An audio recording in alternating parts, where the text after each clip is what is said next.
The other thing I thought was interesting this week is Chris Forster came out, and this is the offensive line coach. What did you think of this one? The offensive line coach for the Niners came out and said that he prefers to draft not offensive linemen, but skill position guys in rounds 2, 3, and 4.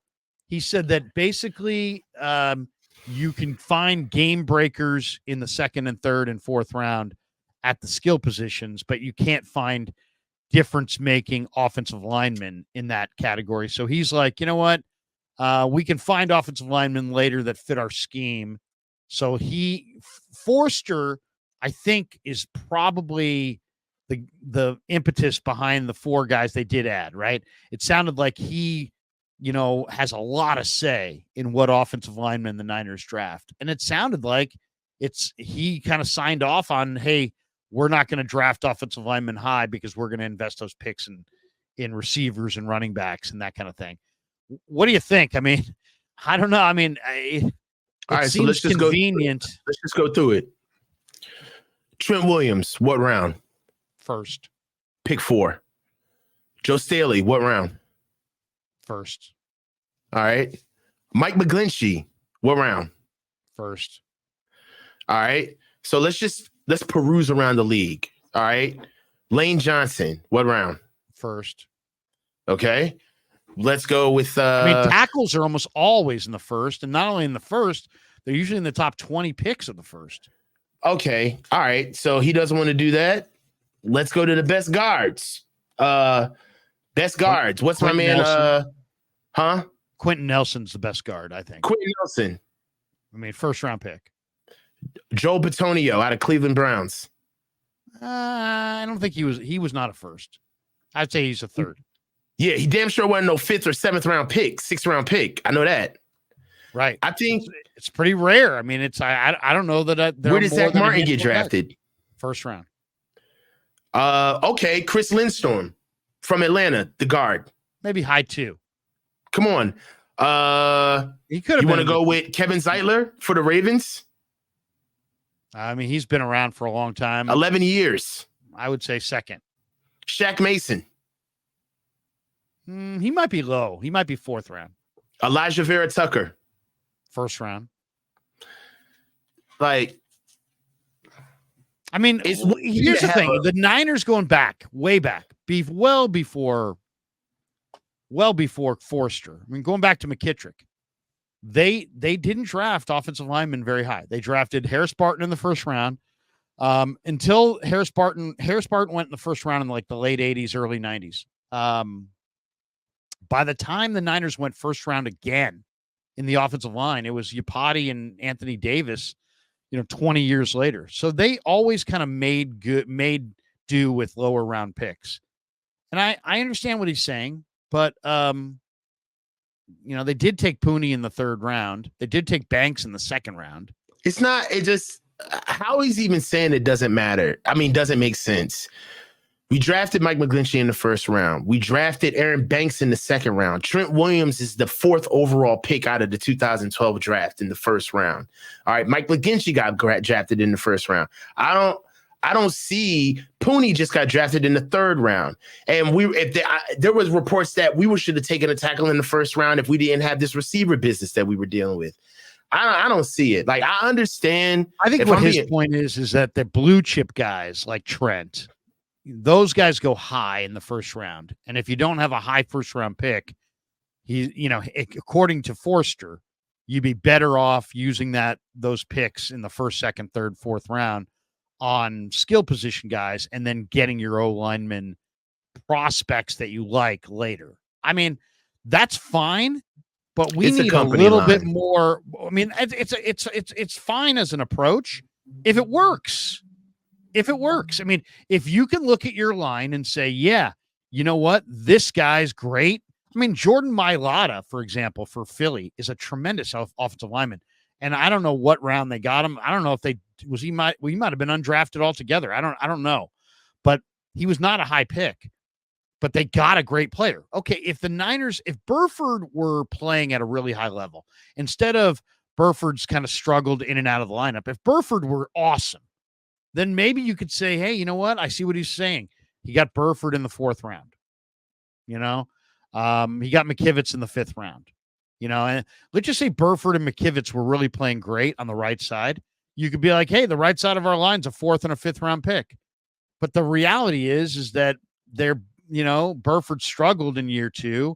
McKivitz struggled from time to time this last year.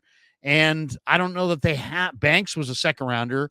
Your only good linemen that you can really lean on are Banks and Williams.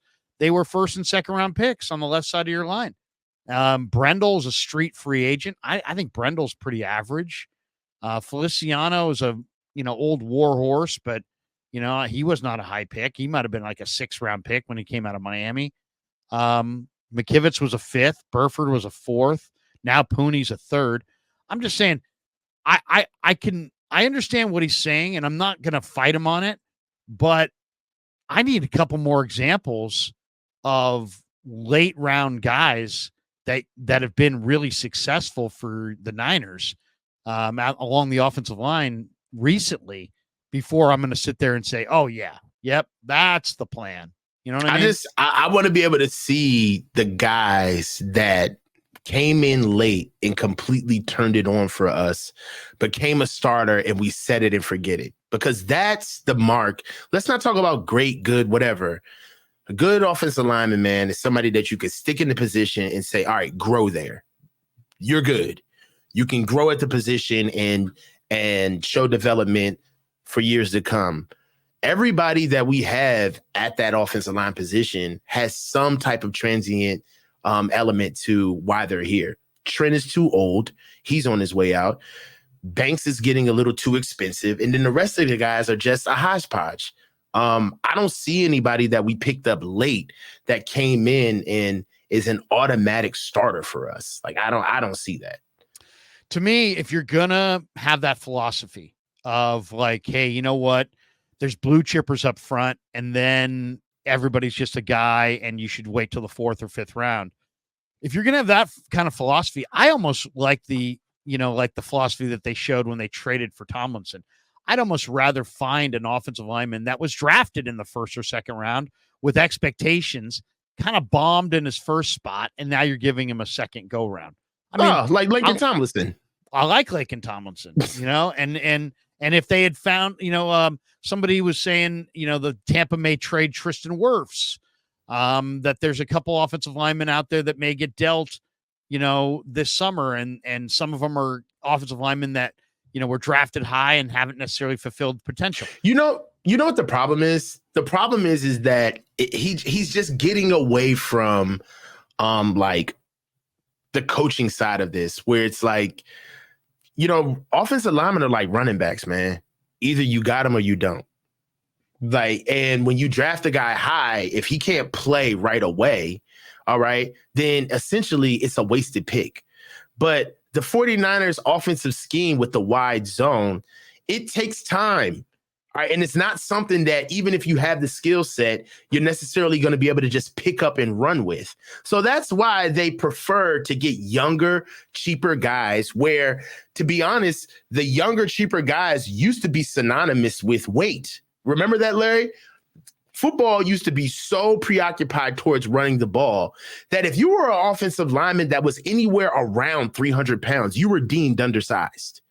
You were deemed small, especially at 290, 295 pounds. You were a center, maybe at 200 anything back in 1990, in the 1990s, in the late 90s. So also one thing that they were finding is they were finding guys who had the talent, but they were just undersized. They were just 295-pound tackles. They were 305-pound tackles, where in the late 90s, the average going rate on a blue chip guard in the NFL was no less than 345 pounds, 350.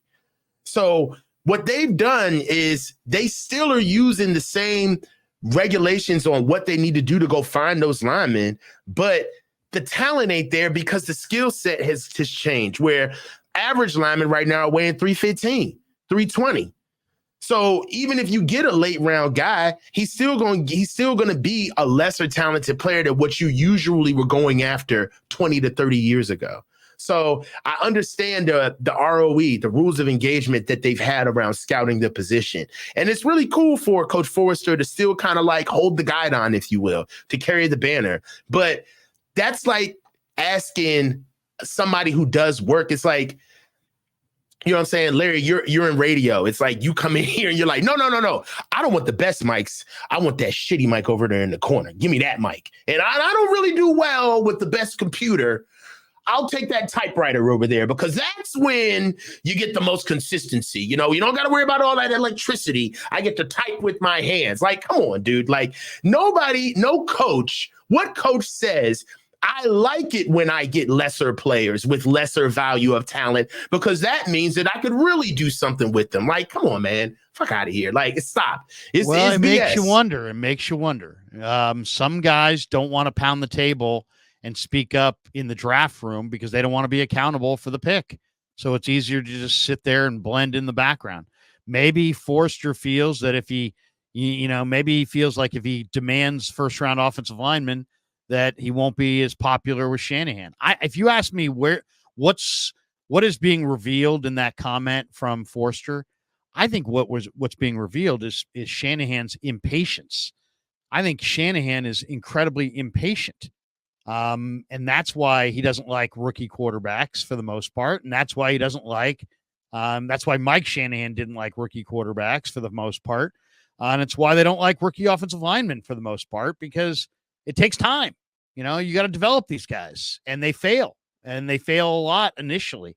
So if you said to me, what are we hearing when we're hearing Forrester say, hey, you know what? I'd rather go position players when the guys who handle the ball. Okay, maybe that's a philosophy, but I think it reflects the impatience of Shanahan. I'm going to give you an example. The Steelers, I thought, had one of the best drafts of anybody in April. In my mind, they said Vince Wilfork was 325. Try 365. I'm 350 now. Are you serious? Yeah, I mean, Vince Wilfork was a huge man. Vince Wilfork damn near played at 400 pounds. He was a monster. He was every bit of 350. Like, we gotta stop, bro. I'm like looking at the chains.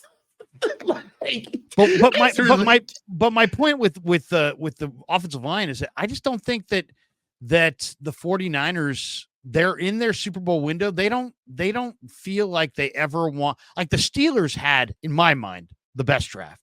They got the best center in Zach Frazier. They got the best guard in Mason McCormick.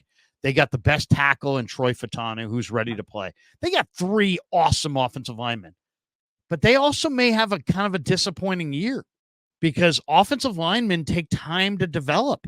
And are all of a sudden those 3 guys going to hit the lineup and just all of a sudden just start mauling people? It's probably going to take a year or two. Now, 2 years from now, they could have the makings of a dominant offense with the line being the strength.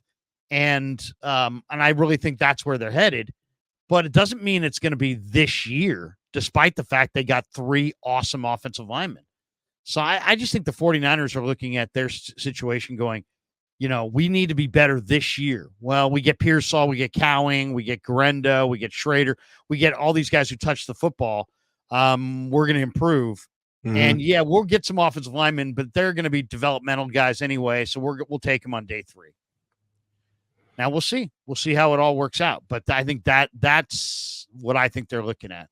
So they go after. Yeah, I feel like we're the only people that do this. Bring in 5th round and 6th round offensive linemen and automatically say, well, they need time to develop. Offensive linemen they got drafted there. The only time offensive linemen get drafted in that area of the draft is when they're known to be backups.